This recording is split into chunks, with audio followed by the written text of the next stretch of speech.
Tonight on 2020. There are certain cases that stand out. When you're a predator, you don't care. This is one that's going to stand out for a long, long time. He is a modern-day Casanova. He has this air about him. It just captivated me. Very charming, very manipulative. He stood up and held out his hand and led me down the hall like the sheep to the slaughter. What's your strategy for the day? Kill. I saw women whose wounds will never heal. I just thought, I'm gonna die. I'm gonna die. She said, we need to talk. And my knees hit the floor. It's as if he took a gun and he shot all of them. Who would ever think that this was on our list of things to worry about? Why did you two decide to start, in essence, spying on him? We were convinced that we had to do it. Who had the power to break the chain? That man. I said, I never want to meet another person like you in my life again. He's doing this on purpose. He is a serial killer. And now, Elizabeth Vargas. Take a good look at this man. Have you ever seen him, been close to him, had an intimate encounter with him?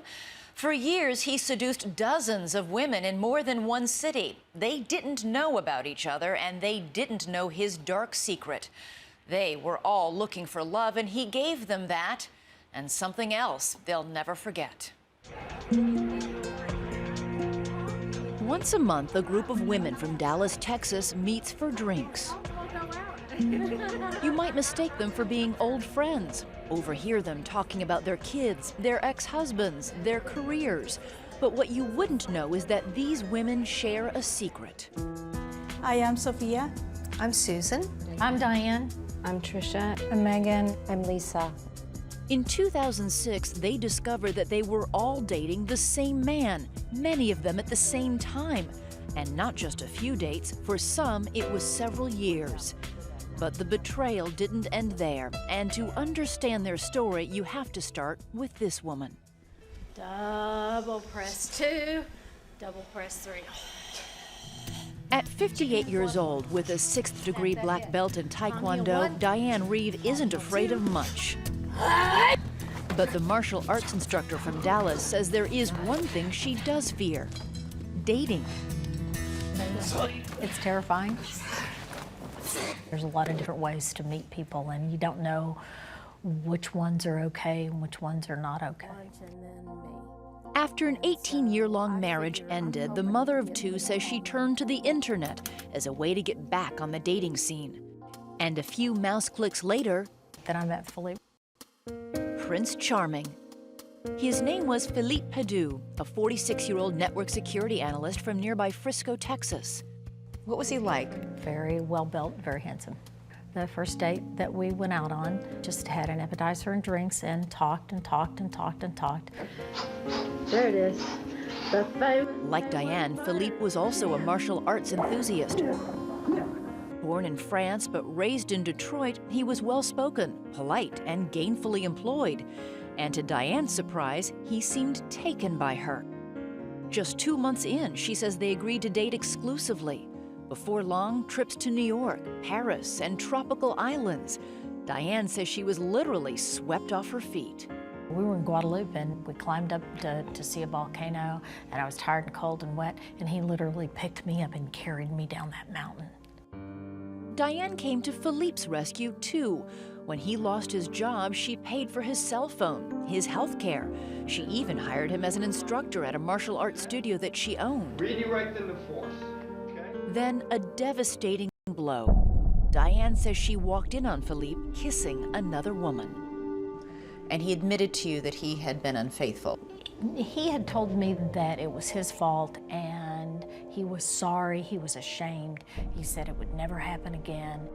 But never came a little sooner than expected. We had a family event that we were supposed to attend together, and he called me and said, I'm sick, I don't feel like I can make it tonight. But he didn't call me from the home phone, he called me from the cell phone. And that just raised a red flag. Something was up. So, she says, she drove over to Philippe's house. I sat in the driveway for a couple hours and cried and got bored and started checking cell phone messages. Not her messages, they were Philippe's. Diane says a jealous heart and the sting of betrayal got the better of her. She says she lied to the phone company to access his voicemail. And what were the messages you heard? One was, "Oh, baby, I'm so sorry I couldn't meet you tonight. I had to go get diapers for the baby." And the other one was, "Yeah, Sunday afternoon sounds really good. I'll see you then." Two different women. Two different women. No, it was more like 10 different women. Philippe, it turns out, was quite the Casanova, seeing and sleeping with different women almost every night of the week. Many of them, like Diane, had paid for trips, dinners. Happy birthday, baby. Even his Corvette. Why was he so irresistible? He has this air about him. He walked by, and it just captivated me. And I thought, you know, I'd like to get to know that guy. He was handsome? Very handsome. And he carried himself with a lot of assurance. Really. You know, a great job. He's very intelligent. He just portrayed that he had it all. When you're dancing with him and you put your hands in his shoulder and his hands real strong, you feel swept away. Protected. You know? Protected.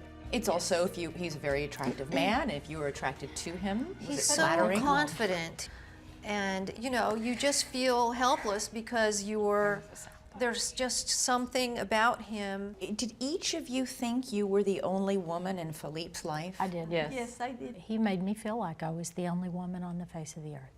Are you guys surprised that he was able to have all 5 of you? Yes. Never calling someone the wrong name, never It was all confusing? sweetie. Yeah.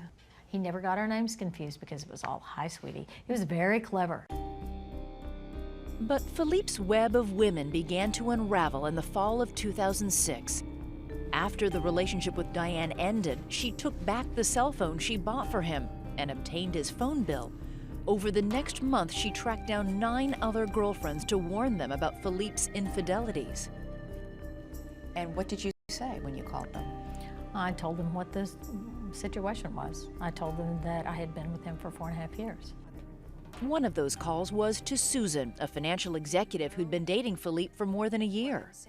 She said, "Would you like to meet and get together?" And I said, "Okay." I have to say, it must be a curious thing, though, Yes. to walk to a meeting to meet the woman who's also dating, sleeping with the man you've been Oh, dating, it's a heart sleeping with. palpitating moment. The 2 women say they hit it off, but Susan decided she wasn't quite ready to leave Philippe. Did you doubt what Diane was telling you? at all? Just a little bit. I thought, this sounds like a woman scorned. But the meeting, it turns out, wouldn't be their last. After a routine checkup, Susan discovered something that would change both of their lives forever. And I called her and I said, "Can you tell me what's going on?" And she said, "We need to talk."